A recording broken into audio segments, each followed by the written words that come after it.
Wir arbeiten da oder wohnen da, wo andere Urlaub machen. Das Montafon ist wirklich eine Tourismusregion. Wir haben einen sehr starken Wintertourismus und einen sehr starken Sommertourismus.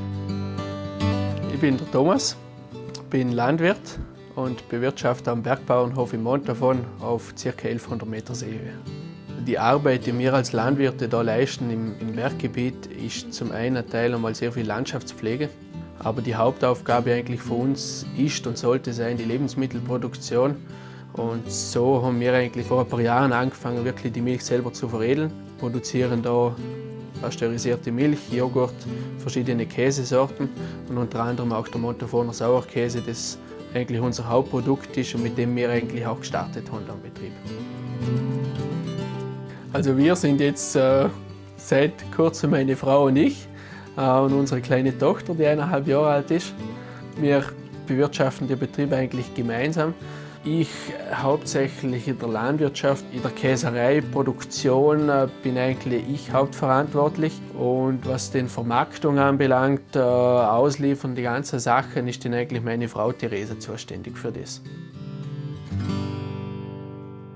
Sauerkäse gibt es eigentlich seit dem 12. Jahrhundert. Damals, wo der Sauerkäse eigentlich auf den Alpen überall produziert wurde, es sind ja 12 oder 13 Montafoner Alpen, die im Montafon Sauerkäse produziert haben und jetzt immer noch produzieren.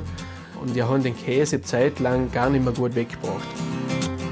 Man hat damals den Verein gegründet, bewusst Montafon, wo der Papa von mir Obmann ist. Und hat ihn eigentlich versucht, mit anderen Kollegen zusammen einfach die Landwirte zu motivieren, das Produkt selber an die Kunden zu bringen. Und man hat das eigentlich wirklich geschafft, dass der Sauerkäse jetzt in vielen Gastronomiebetrieben in Montafon wieder auf der Karte ist und dass die Alpen das heute wirklich immer noch so produzieren, wie man es damals produziert hat. Jeder Käser hat seine eigene Kultur, die er nimmt. Das ist dann auch so ein bisschen das Geheimrezept.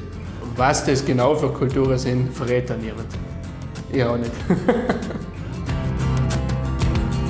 Wir sind 4 Generationen am Betrieb und der Opa von mir hat den Betrieb eigentlich in den 50er Jahren übernommen und da eigentlich mit ganz wenig angefangen. Oder? Der hat angefangen von Hand melken, jetzt steht der Melkroboter im Stall. Oder? Die Kuh kann im Prinzip selber entscheiden, wann sie gemolken werden will.